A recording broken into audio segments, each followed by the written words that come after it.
بسم اللہ الرحمن الرحیم۔ حضور علیہ السلام سے ایک شخص نے پوچھا، حضور میرے لیے بہترین وظیفہ کیا ہے؟ تو حضور نے اس کو یہی جواب دیا، ان تموتا ولسانک رطب من ذکر اللہ، تو اس حال میں فوت ہو کہ تیری زبان اللہ کے ذکر سے تر رہے، تو اٹھتے بیٹھتے چلتے پھرتے اللہ کا نام پکارا کریں، اس کا ذکر کیا کریں، تلاوت کلام مجید کی کثرت ہو، معمول زندگی بنا لیں۔ یہ کوئی مشکل نہیں ہے، زبان فضول گوئی سے بچ جائے گی اور اللہ کے ذکر کی برکات روح تک اتریں گی۔ کچھ اذکار تو اتنے سہل ہیں کہ زبان پر بڑی سہولت کے ساتھ جاری ہو جاتے ہیں۔ بخاری شریف کی آخری حدیث ہے، کلمتان خفیفتان علی اللسان حبیبتان الی الرحمن ثقیلتان علی المیزان سبحان اللہ و بحمدہ سبحان اللہ العظیم۔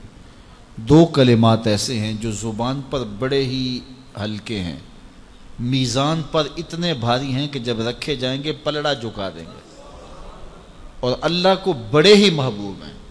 اور وہ کلمات کیا ہیں؟ سبحان اللہ و بحمدہ سبحان اللہ العظیم۔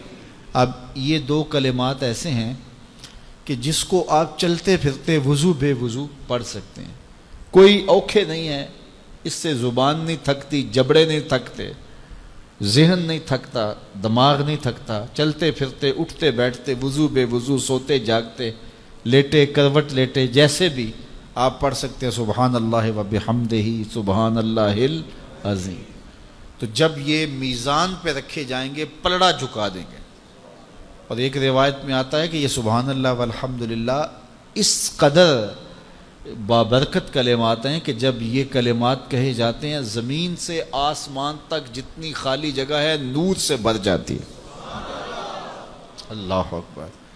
تو یہ کیا مشکل ہے کلمات بولتے ہوئے کہتے ہوئے اٹھتے ہوئے سبحان اللہ و بحمدہ سبحان اللہ العظیم، یہ اٹھتے بیٹھتے پڑھتے ہیں۔ اس طرح قرآن مجید کی تلاوت، دیگر کلمہ طیبہ ہے، دیگر کلمات۔ تو کہا کہ تو اس حال میں مرے کہ تیری زبان اللہ کے ذکر سے تر رہے۔ کہتے ہیں خاموشی فضول گوئی سے بہتر ہے اور خاموشی سے اللہ کا ذکر بہتر ہے۔ اگر میسر آ جائے تو اللہ کا ذکر کریں، اور اگر یہ میسر نہیں ہے تو خاموش ہو جائیں۔ فضول باتیں، غیبت، چغلی، یہ وہ امور ہیں جو باطن کو اجاڑ دیتے ہیں۔ آج میں اور آپ اپنی گفتگو پہ غور کریں، انسان کے زیادہ تر گناہ اس کی زبان کی وجہ سے، اور بہت ساری نیکیاں اس کی زبان کی وجہ سے۔ تو اللہ تعالیٰ نے اس کو 32 دانتوں میں جکڑ کے رکھا ہوا ہے، لیکن یہ پھر بھی بے قابو ہو جاتی ہے۔ تو اس زبان کو کنٹرول میں رکھیں، اس کو اللہ کے ذکر سے تر رکھیں۔ جو زبان اللہ کے ذکر سے تر رہے گی وہ اللہ کی خاص رحمتوں کی حقدار ہوگی۔